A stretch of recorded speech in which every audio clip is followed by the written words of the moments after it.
Broadway ਤੁਹਾਡੇ ਵਿਦੇਸ਼ ਜਾਣ ਦੇ ਸੁਪਨਿਆਂ ਨੂੰ ਦੇਵੇਗਾ ਹਕੀਕਤ ਦੀ ਉਡਾਨ। यूएस और कनाडा, आज हम इन दो कंट्रीज का कंपैरिजन करेंगे किस कंट्री में आज की डेट में स्टूडेंट्स को जाने का ज़्यादा बेनिफिट है। तो क्रेज़ जो है, जो नॉर्थ इंडिया की मैं बात करूं खास करके, वो रहता है सेटलमेंट का, कि हमें सेटलमेंट चाहिए, पीआर चाहिए। इसीलिए शायद सबसे ज़्यादा बच्चा कनाडा को अपनी प्रेफरेंस लिस्ट में रखता है। तो आज के जो हालात हैं, कनाडा और यूएस अगर दोनों को हम कंपेयर करें तो definitely Canada always was in winning position, आज भी वो विनिंग पोजीशन में है, ज़्यादा स्टूडेंट कनाडा में जा रहे हैं। पीआर कंपैरेटिवली आज भी सभी कंट्री के मुकाबले कनाडा में सबसे आसान है।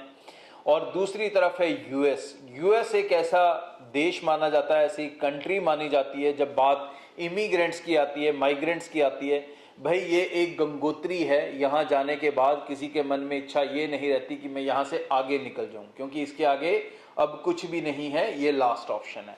तो यूएस डेफिनेटली जिस तरह से वीज़ा इशू कर रहा है, जिस तरह से वो अग्रेसिव है, पिछले 1.5 साल से 2023 खास करके डेट ईयर बहुत हाईलाइटेड हुआ, यूएस के बहुत सारे वीज़ा इशू हुए, और सेम 2024 के अंदर भी वीज़ास की लड़ी उसी तरह से चल रही है। और यूएस की गवर्नमेंट की तरफ से इलेक्शन से पहले ये अनाउंसमेंट्स आना कि हम स्टूडेंट्स के लिए ग्रीन कार्ड का पाथवे बनाएंगे, और स्टूडेंट्स के लिए अलग से वहाँ पर एक कैटेगरी बन जाना जहाँ पर वो अपनी स्टडी के दौरान भी अपने वीज़े को वर्क परमिट में बदल सकते हैं, अगर उनको कोई कंपनी वर्क के लिए स्पॉन्सर करती है। ये एक बड़ी बेनिफिट है जो यूएस में स्टूडेंट्स जाकर ले सकते हैं, जो कैलिबर्ड है।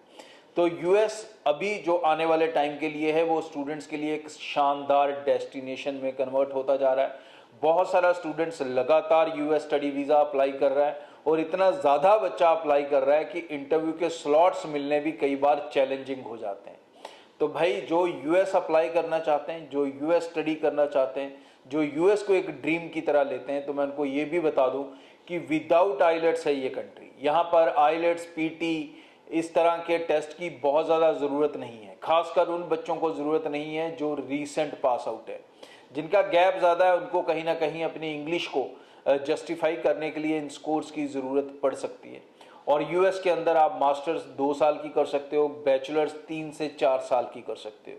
यूएस के अंदर आपको वैरायटी बहुत मिलेगी, लाइक 52 स्टेट्स हैं, सो इंस्टीट्यूट्स की ऑप्शन, कॉलेजेस की ऑप्शन, यूनिवर्सिटीज़ की ऑप्शंस बहुत ज़्यादा रहेंगी। सीट्स भरने वाली या सीट्स के मारामारी वाली कोई यहाँ पर प्रॉब्लम नहीं है।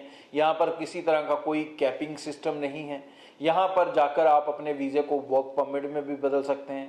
कई लोग असाइलम अप्लाई कर लेते हैं, कई लोग अपनी स्टडीज़ को कंप्लीट करते हैं और H1B वीज़ा ले लेते हैं। तो मतलब अलग अलग तरीके से आप ग्रीन कार्ड के रास्ते तक पहुँच सकते हो और अपनी यूएस में सेटलमेंट्स को पॉसिबल कर सकते हो।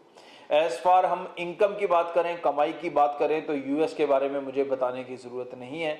मुझे लगता है कि इंटरनेशनल स्टूडेंट्स के लिए आज की डेट में अगर कोई कंट्री बची है, वो यूएस है, जहां पर जाकर वो आज भी जिस तरह से सोचते हैं जितना पैसा शायद उतना कमा सकते हैं। ये पॉसिबिलिटीज़ अब बाकी देशों में उतनी ज़्यादा नहीं है, इन्फ्लेशन के कारण, महंगाई के कारण, पे रेट्स के कारण।